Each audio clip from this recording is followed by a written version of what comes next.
नमस्कार, कार्यक्रम नजरिया में आपका स्वागत है। मैं हूं साक्षी सभरवाल। आज महाराजा हरि सिंह जी का जन्म दिवस है और हम बात भी आज इन्हीं की करेंगे। महाराजा हरि सिंह के बारे में ज्यादातर हम सब बहुत कुछ जानते हैं। महाराजा हरि सिंह महान शिक्षाविद, प्रगतिशील विचारक, समाज सुधारक और आदर्शों से युक्त शीर्ष व्यक्तित्व के धनी थे।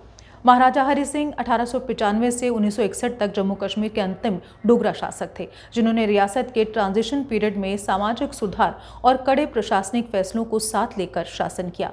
1947 में जनजीवन और सुरक्षा संकट के बीच उन्होंने 26 अक्टूबर को भारत के साथ इंस्ट्रूमेंट ऑफ एक्सेशन पर हस्ताक्षर किए, जिसके बाद रक्षा, विदेश और संचार विषय भारत के अधीन आए और 1952 में राजतंत्र का औपचारिक अंत हो गया। उन्हें प्रजा सभा की स्थापना, प्राथमिक शिक्षा को बढ़ावा, बाल विवाह पर नियंत्रण और सभी वर्गों को साथ लेकर यानी धार्मिक स्थलों को खोलने जैसे कदमों के लिए याद किया जाता है।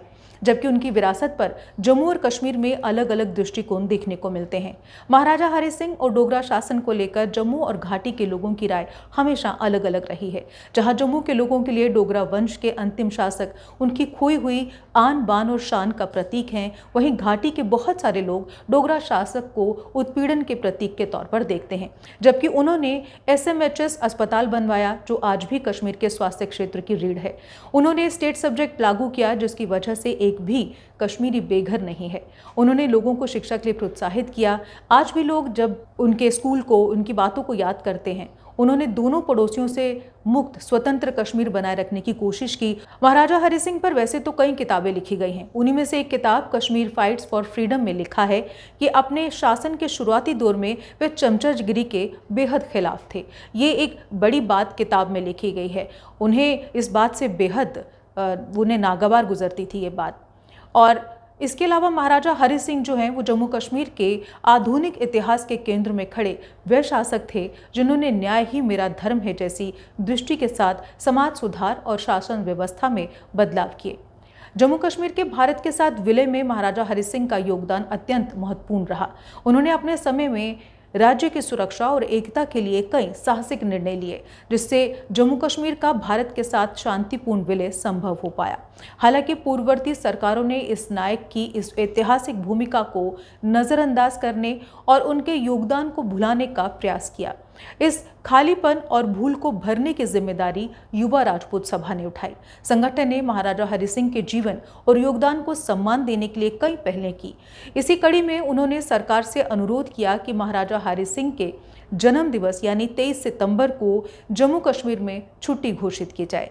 संगठन की लगातार मेहनत और पहल के बाद की मांग मान ली गई और अब ये दिन जम्मू कश्मीर में विशेष अवकाश के रूप में मनाया जाता है। इस पूरे संघर्ष के दौरान कई बार युवा राजपूत सभा और सरकार के बीच टकराव भी देखने को मिला।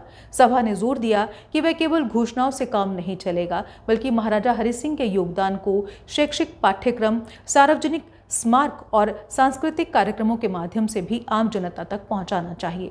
युवा राजपूत सभा के नेताओं का कहना है कि महाराजा हरि सिंह ने न केवल राज्य की भौगोलिक अखंडता को सुरक्षित किया, बल्कि उनके फैसलों ने भविष्य की पीढ़ियों के लिए एक मजबूत और स्थिर राजनीतिक ढांचा तैयार किया। संगठन इस उपलब्धि को केवल अवकाश तक सीमित नहीं रखेगा, बल्कि इस नायक के योगदान को आने वाली पीढ़ियों तक पहुंचाने के लिए लगातार प्रयास करेगा। इस पहल से ये स्पष्ट हुआ कि युवा राजपूत सभा की सक्रिय भूमिका स्थानीय इतिहास और नायकों के योगदान को याद रखने और समाज में जागरूकता पैदा करने में कितनी महत्वपूर्ण हो सकती है। फिलहाल आज कार्यक्रम नजरिया में बस इतना ही। कल फिर से हाजिर होंगे एक और विषय के साथ। तब तक मुझे दीजिए इजाजत। आप देखते रहिए JK अपडेट। जम्मू कश्मीर की खबरों के लिए जुड़े रहिए JK अपडेट के साथ।